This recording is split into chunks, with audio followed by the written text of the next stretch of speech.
Thank you, Jeff Shoup and Beyond Barriers, for welcoming me again to your podcast, and I appreciate it.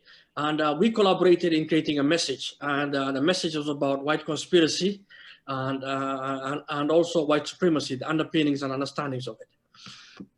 My first question is, why did you make this message about conspiracy theory? Well, conspiracy theories are the gateway to a lot of different problems that we face right now as a nation. And, we're trying to bring people out of these movements, get them out of these movements, and speak to Americans in a different manner. I mean, I understand where you're coming from, but when it comes to conspiracies, you talk about understanding and compassion. You know, when people think about extremism, they think of hatred and anger. They don't think of compassion and understanding as being the response to it. I mean, can you explain that further for me? Well, let me quote Dr. Martin Luther King. Darkness cannot drive out darkness. Only light can do that. Hate cannot drive out hate. Only love can do that. Through compassion and understanding, we're going to be able to reach a lot more people than meeting hate with hate. One thing that doesn't work, punching a Nazi in the face, it doesn't work. Coming from that background, having those experiences, I can tell you that every time someone put pressure on me, every time someone got violent over those years, it just drove me further into that type of extremism. So we are using basically like a reverse osmosis type of program to repair that, to fix that. You're not gonna convince anyone of anything. If you meet anger with anger, you have to be rational. You have to show compassion. You have to have empathy. You have to, reconnect with one's humanity. It's the humanity that people are losing track of when they get involved in these type of organizations. They're losing that touch with humanity because they're dehumanizing other people, and in the process, they need to be rehumanized themselves. You see, that's an interesting perspective. And the main reason why it's an interesting perspective, because as a Muslim activist who fought against extremism at the local level, grassroots level, that was the number one complaint Muslims had. And I'm hearing the same thing from white people across the country and across the world. It is, look, we are being scapegoated. We are being called racist. We are being called enemies of the state. We are being called distrusted by society. And because of that, we then become what we are not supposed to become. Basically, this is the number one driver into extremism. The number one driver is grievances. And when we go against people based on grievances, and we perpetuate the grievance mechanisms without understanding and compassion, then we can't de-radicalize. Exactly. Right. And it's really interesting that you mentioned that, because the comparisons between the Islamic extremism and the white nationalist extremism, they're different ideologies, but they drive back to these same basic principles of why people get involved in these things. Sometimes it's people that are searching for something. It's fear-based. It's highly fear-based, a lot of it. And using these grievances that people are talking about in the mainstream quite often, white replacement theory, these type of things, are making everything about race in society. These are those dividing factors. These are those grievances. And as someone that used to use those tools to recruit people, that's adding fuel to the fire. We have to have conversations in this country, and we have to get back to that table where we're having a dialogue and we're having conversations with one another. And that's something that we're not seeing in the public discourse right now. What are your thoughts on that? Well, our Average Mohamed organization is built on the premises of dialogue and conversation because it serves humanity. When we have honest to God dialogue and conversation without labeling people, without saying you, the other, and instead of saying us, the people, that goes a long way.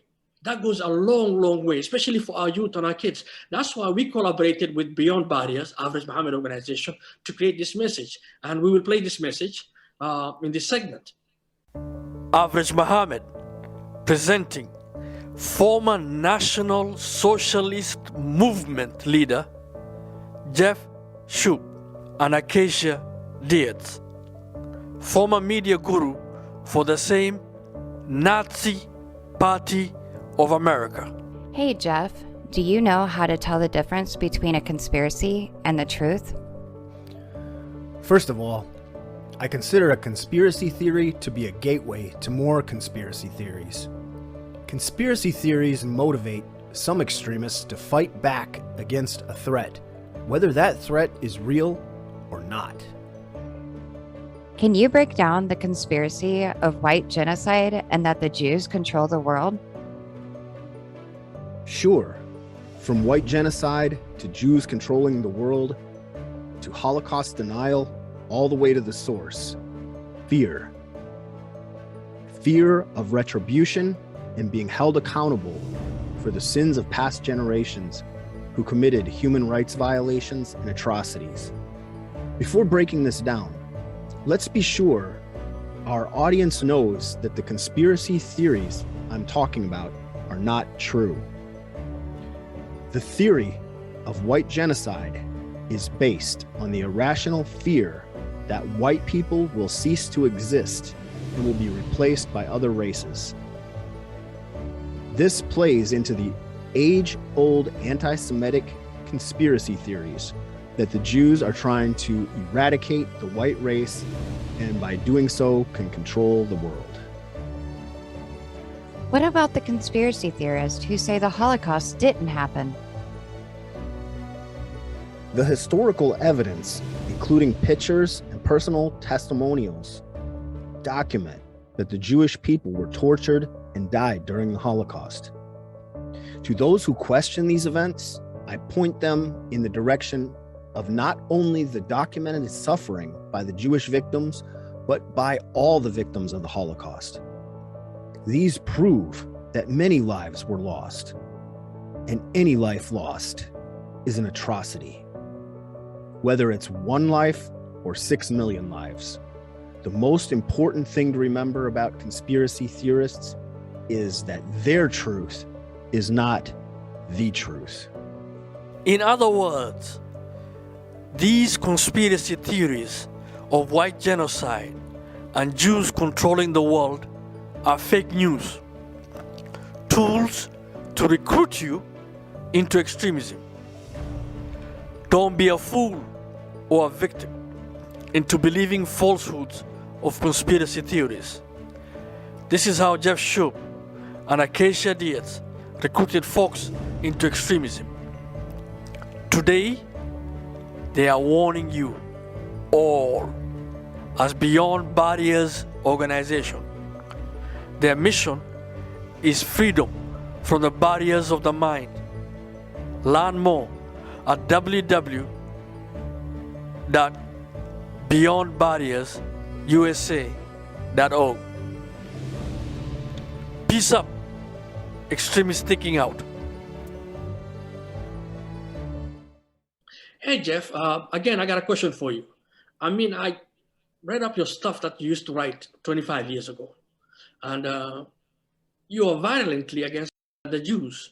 And in this message, you're saying this theory, conspiracy theory, that the Jews are leading the world to the replacement of white people is age old. Can you explain a little bit more about that? I mean, and what caused the change?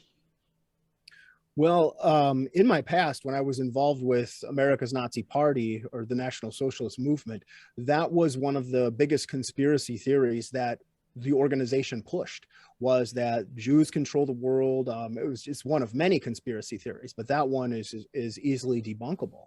But to the people that are in these type of organizations, they truly believe these type of things. So we know through civil discourse, through dialogue and through conversations. And this is another reason why we teamed up with Average Mohamed organization, because this is what you guys do as well. And you're very good at it, is we are trying to reach people through that dialogue and through breaking down these conspiracy theories. People that are involved in white nationalism, and a lot of times in Islamic extremism as well, as I'm sure you can speak well on that. The Jewish people have been vilified. These are age-old anti-Semitic tropes that go back hundreds of years in some cases. Blood libel, the Jewish ritual murder, all of these conspiracy theories are being peddled by hate groups, by movement groups, by extremist groups. But the correct way of approaching people involved in these things is to offer them different perspectives, to have that conversation. Screaming at somebody, yelling in someone's face that they're wrong, or name calling them a racist, bigot, whatever name, insert in this category here, insert inside box. Those type of things don't work. People's minds shut down. And coming from the propaganda perspective too, having been having been an extremist for all those years, I can attest to how we in those days tapped into those fears, tapped into those worries and concerns, and used that as fuel for recruitment. It fueled the grievances, and then we recruited on it. Sometimes if you could get somebody in the door on just that one conspiracy theory or that one grievance, that one issue, you had them in the door, and then it was a slippery slope down the hill. What are your experience on that? Well, we at Average Mohamed organization have experienced anti-Semitism, and we're looking at it. And the minute when we started looking at anti-Semitism because we started experiencing Islamophobia. Now, previous to September 11th, I can tell you, me being a Muslim didn't matter to anybody. Literally, nobody cared. You're a Muslim, cool. Now, after September 11th, we became the suspects. We became the distrusted. We became the enemy. We became the people who have to be watched. And a lot of it is based on Islamophobia, but some of it is national security too. And there's a fine balance between the two in terms of what our government can and cannot do. And what happened is what can be said of the Jews can be said of the Muslims today. So we're in the same boat. But if you look at America, the Jewish population is 2%. 2% of the American population, and they make up for 57.5% of all the hate crimes in America because they're Jewish. There's a problem there, a very serious problem. So we at Average Mohamed speak for humanity. That means we speak for our Jewish brothers and sisters. That means we have to going about talking about anti-Semitism. And the reason why is because I don't want to see a Muslim who is facing Islamophobia to be an anti-Semite. It doesn't make any sense. It doesn't. At the same time, too, we don't want our other kids who are mainstream kids becoming anti-Semites based on propaganda coming from violent jihadists or coming from white supremacists. Either way, we don't want it. And we don't want that in our society. So we use conversation, and we will use dialogue, and we will engage our kids. That's why we made these messages. Well, it definitely sounds like we're on the same page here between the organizations and the messaging, and that's why it's been such an honor to team up with you for these collaborative projects, because we're coming at this from similar directions but from different experiences. You having the experience in the Islamic world, and us having the experience in the formerly in the white nationalist sphere of things. But it does sound like one thing I'm hearing, the commonalities and the similarities here, is that it seems like it's very much fear-based, and a lot of it has to do with lack of education or misunderstandings of these different groups. I mean, what are your thoughts on that? I've seen some sophisticated, highly educated people be anti-Semites and Islamophobes. And I've seen people who are not educated, gangbangers, people who are just regular working class people, become anti-Semites and Islamophobes. Now, what we do know and what we do understand is this: information is power. It is who gets to the next generation, who gets to the kids, and who says this is not cool. This is some form of hate. And if it is hate, which is like racism, which we abhor today, and if it's hate, which we abhor, which is Islamophobia or anti-Semitism, whether it's systematic, if you believe in that, or whether you believe it's societal, if you believe in that, then these are the answers.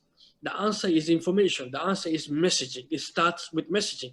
That's why I love Beyond Barriers, because you're doing the messaging. You're working with this white nationalists to pull them out.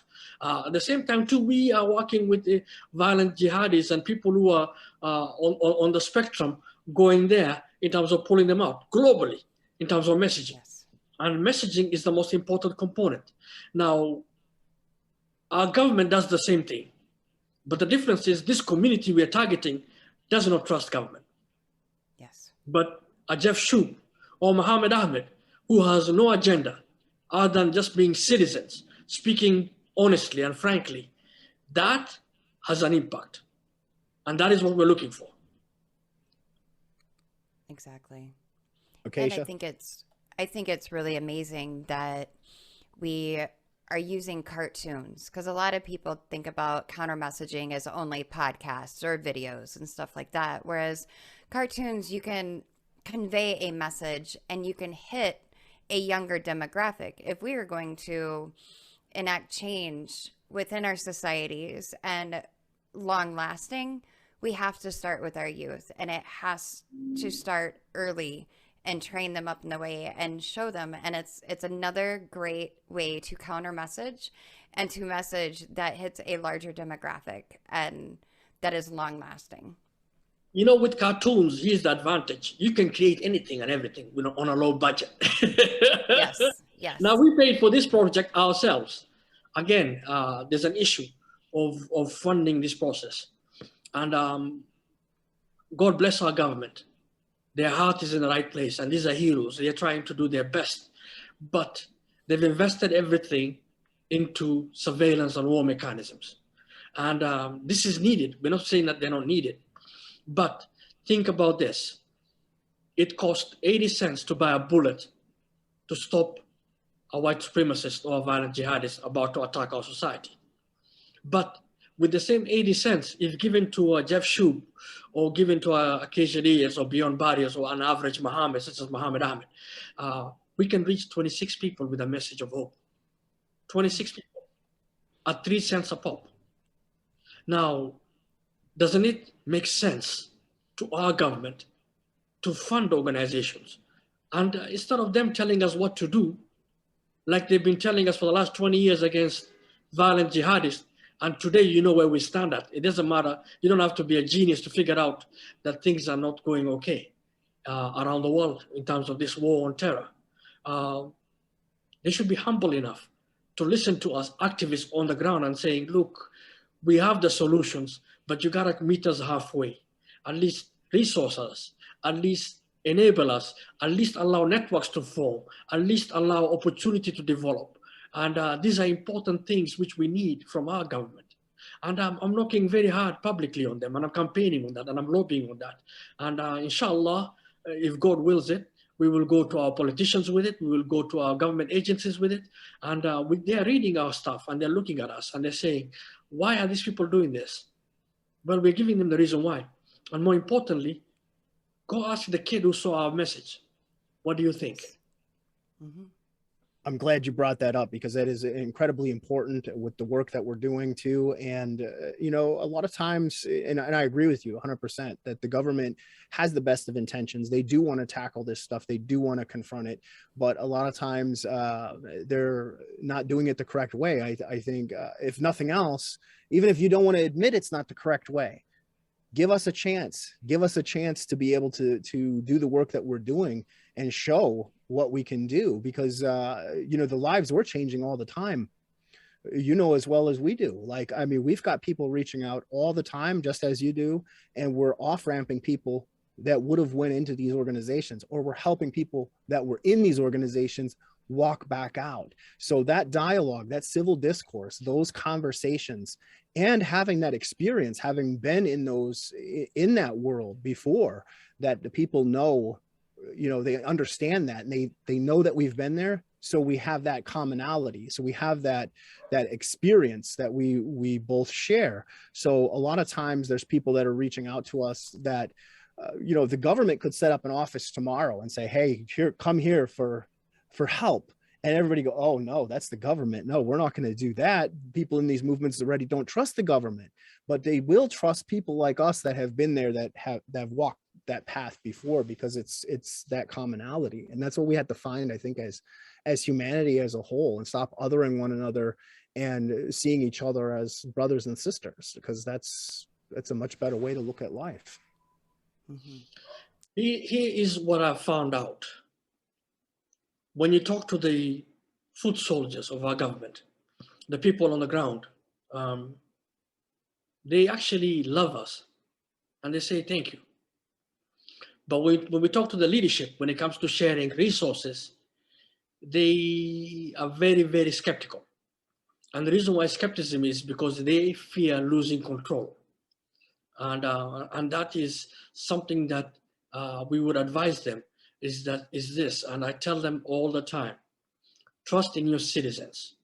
When you trust in your citizens are the change.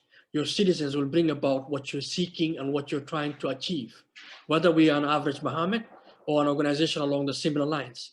And this is very important. Us self-funding this process, like the way we're making these messages ourselves, we funded it ourselves, we made it ourselves. We couldn't even hire actors to do it, we did it ourselves. And to disseminate and get that 3 cents to go globally, again, we'll have to pay for it ourselves. That is no way to run a democracy. That is no way to run a democracy. And this is important that our government get in on their action at the grassroots level. It is important our agency heads figure this one out. We're asking our State Department, our Department of Homeland Security, our Department of Justice, and our Department of FBI, Federal Bureau of Investigations, and even our CIA, because there's an international component to this. Please come down to our level at the grassroots level and let us go to work together. Exactly. Yes. Government to people. We're asking you. You are our heroes. We are your champions. Put us in. Exactly. And we have to do it together. You know, we can't continue to do the work on the level that we've been doing on our own without the funding, and the government can't expect to tackle this type of extremism without expert help of people that have been there, that understand it. So organizations like Average Mohammed, Beyond Barriers, it is critically important that we're able to continue this work and hopefully continue it at a higher level. If we have some sort of ability to do more, just as Mohamed explained, just 3 cents can get those videos out there into different people's hands. So we definitely need to keep pushing. Let me ask you, I mean, what is your biggest challenge right now? There are so many challenges that we're facing today with trying to get people out and things like that. And I mean, to be honest, I guess to be completely frank and honest, it's funding. I mean, when we're in a situation where we're not able to travel to go meet people that are getting out or that are trying to get out and meet with them in person because we don't have the funding to do that, that's an issue. If we don't have the funding to continue to make videos like this project that we're showing today, that's an issue. We're also self-funded, and a lot of this stuff has come out of pocket and from the handful of people that do support the work. It's hard to maintain. It's hard to maintain doing that, and the amount of hours that we volunteer and put in every single day to help others is absolutely incredible, and I don't regret it for 1 second. You know, it's a positive thing. It's a good thing. We want to help our country. We want to help people. You cannot put a price tag on the human life, and for each person we off ramp, had that person went and done a terrorist attack or caused a mass casualty event, imagine the numbers of lives saved by just off-ramping that one person. The ripple effect of all the families, of all the people that could have been victims in a church attack or a synagogue attack or a mosque attack. We've seen these all across the country and in different parts of the globe, all over the world. We have to stop this type of thing from happening. And that's why, you know, Average Mohammed and Beyond Barriers are teaming up for this messaging. And that's why we're you know, having this conversation again, and welcome you back onto the podcast. Well, the biggest challenge we face at Average Mohammed is scaling up. It's the same thing, funding issues. For 7 years, we've asked everybody, just about anybody on this planet, for funding. And the Europeans say go to Americans, the corporations and multinationals say go to American government. And the American government is saying, hold on, we are not ready to fund you guys. There's a reason why they're not ready to fund us, guys, is because politically, this has been in the realm of law enforcement and military means. And if you look at 20 years on the war on terror, nobody can claim, it doesn't matter whether you're in government or out of government, that we have been successful in implementing our process. And what is missing is citizen to citizen empowerment. What is missing is grassroots empowerment. What is missing is people-to-people communication, dialogue, conversations, and more importantly, off-ramping of this ideology. It takes an idea to defeat an idea. And unfortunately, the communities we're talking about, they don't trust government. They don't. But they have no issues talking to an average Mohammed or talking to Beyond Barriers, because we come from the society, we come from the community, I come from the tribes, I come from the religion, and I come from a perspective that is Americana. Every kid can understand that, and every human being can understand that, because we believe in American destiny, and we believe in our country, and we believe that it is important we defend our country and we defend our values, whether it's secular democracy or anti-hate or anti-extremism, you know, whether it's anti-Semitism, homophobia, Islamophobia, racism, or even anti-Christianity, which is a real situation happening around the world right now. And we believe messaging is the way to go forward. More importantly, we can train thousands of others to do the same work we're doing. We can create thousands of messages to do the same thing. The ideas are there. The question is the question of resources and resource allocation. Now, again, who do we go to in America? Who do we go to? Who does an average Mohammed go to or Beyond Barriers go to in America? Now, let me go back in history, because I'm an amateur historian. And during World War II, there was an office of propaganda in the office of war.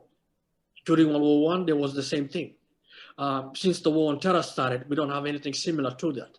And more importantly, the main reason why we don't have that is because our government is in the false assumption that media and social media and the public itself will take care of itself. Well, what it has led to is polarization. Right. Now, people don't trust government, but that doesn't mean that we don't need our government to do this work. And more importantly, the government during fighting communism created Voice of America, Radio Free Liberty in Europe. You know what Europeans tell me of that generation?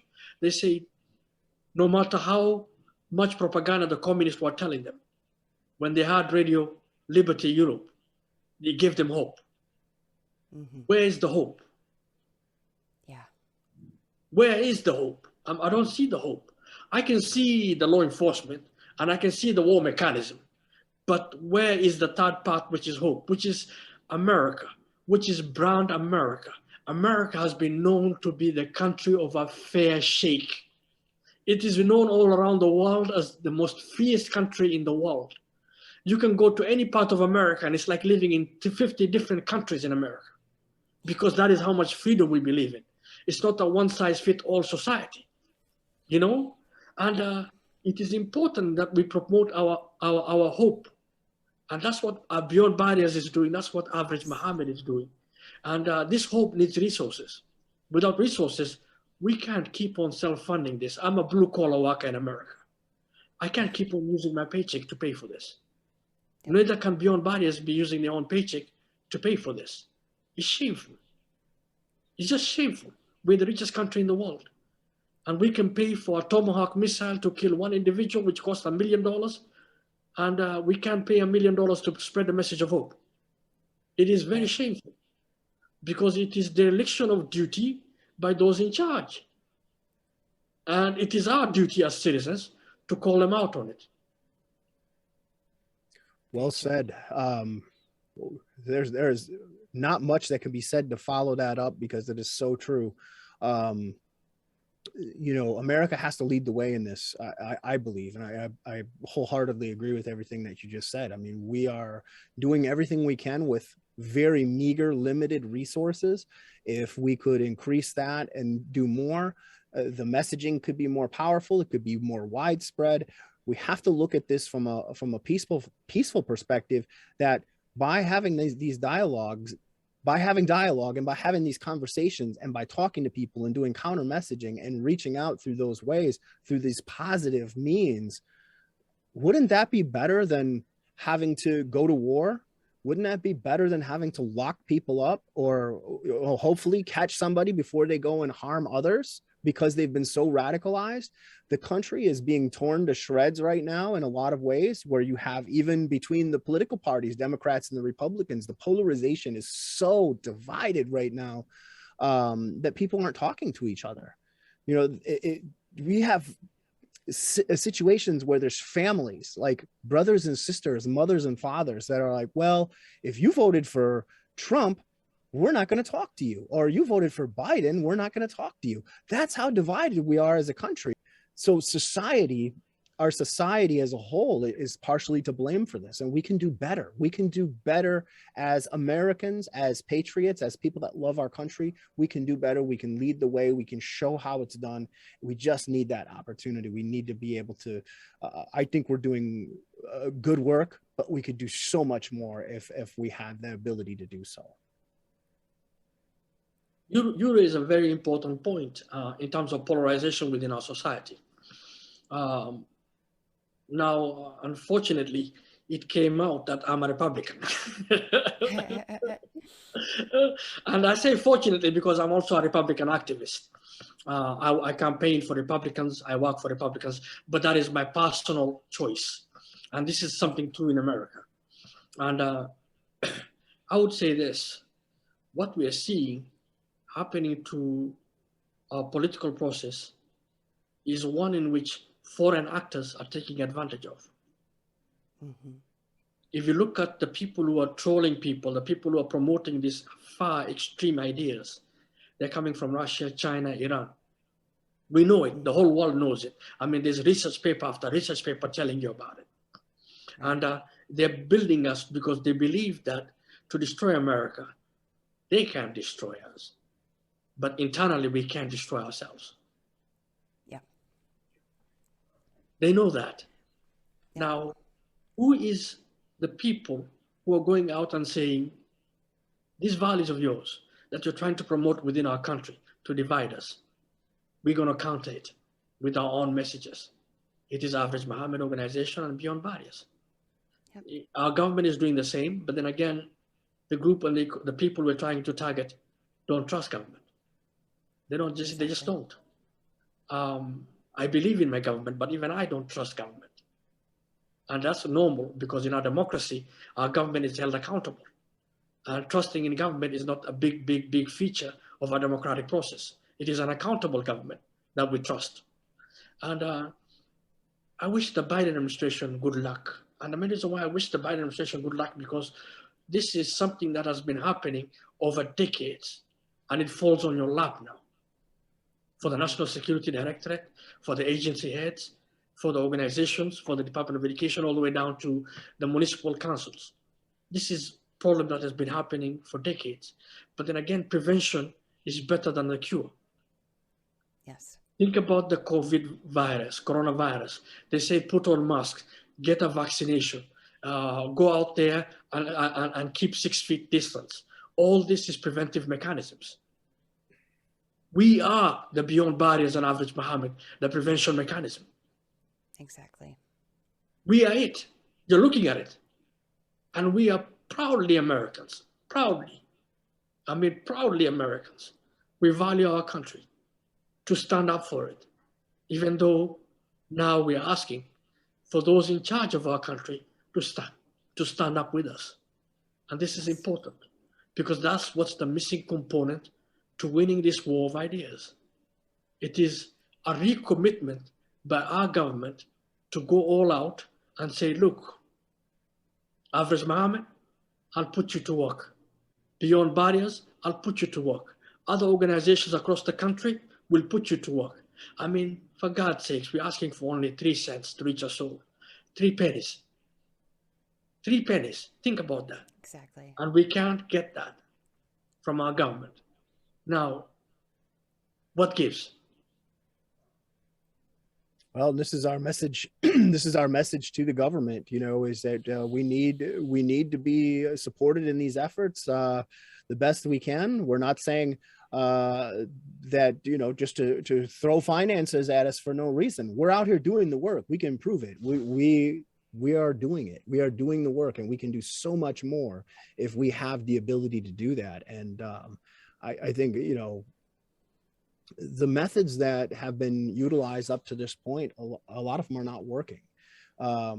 What we do, we know it works. It's not going to work every single time for every single case, but what we've what we do is successful, and we're reaching people. We're having those difficult conversations. We are the front lines of this fight against extremism.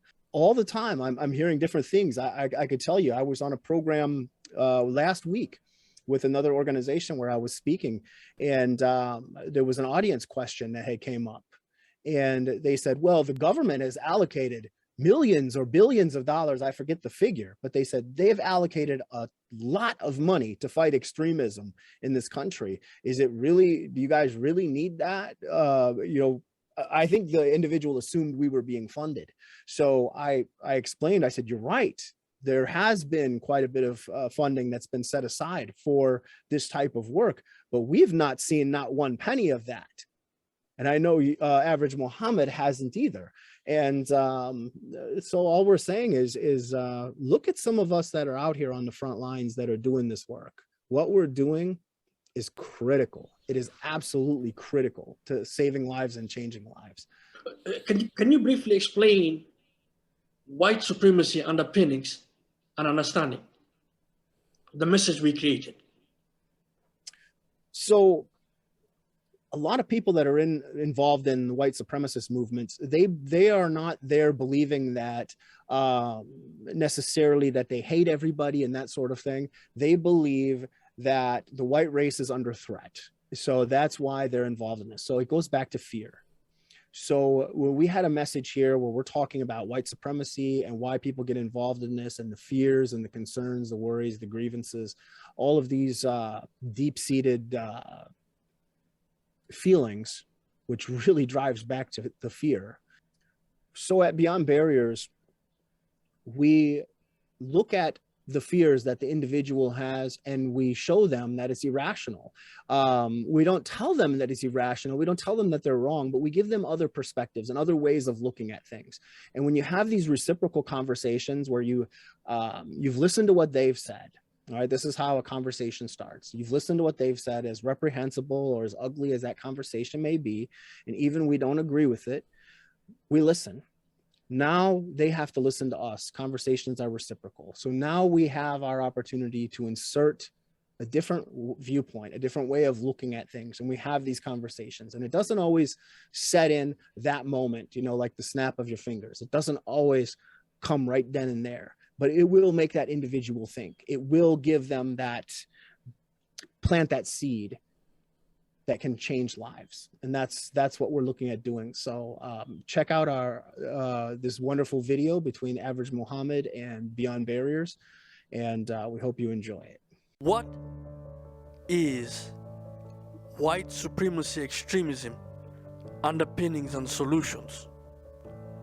Average Mohamed asked a former white supremacist leader.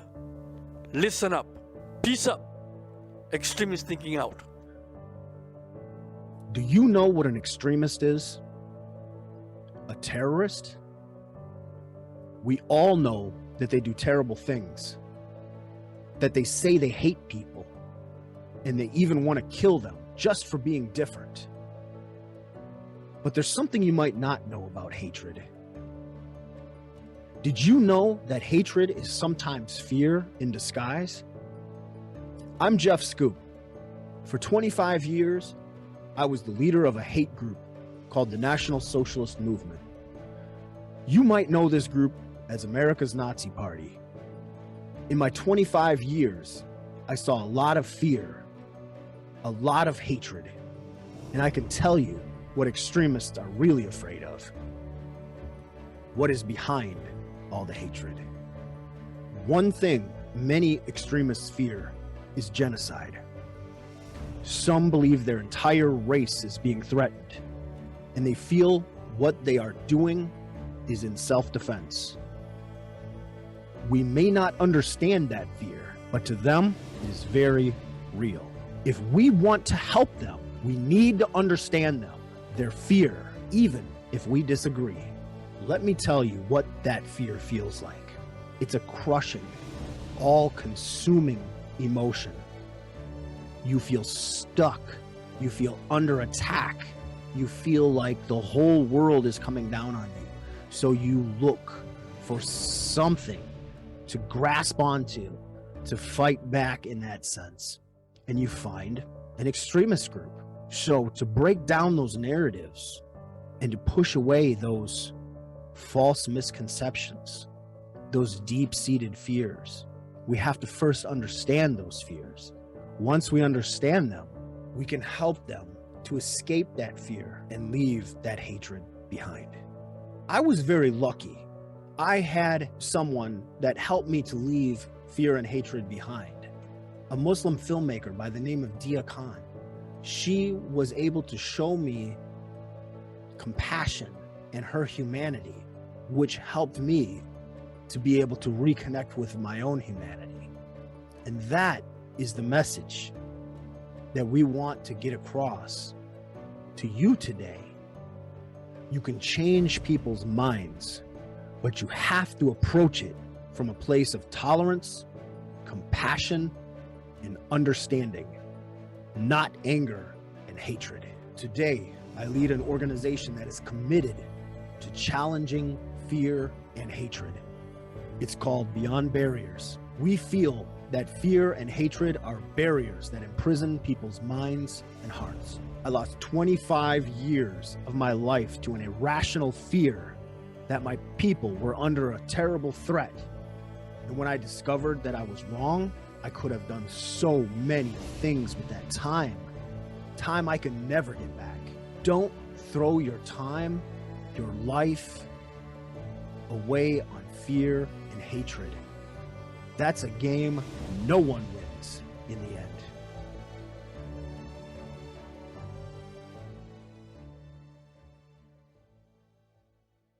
Well, I think this is how we end our conversation today.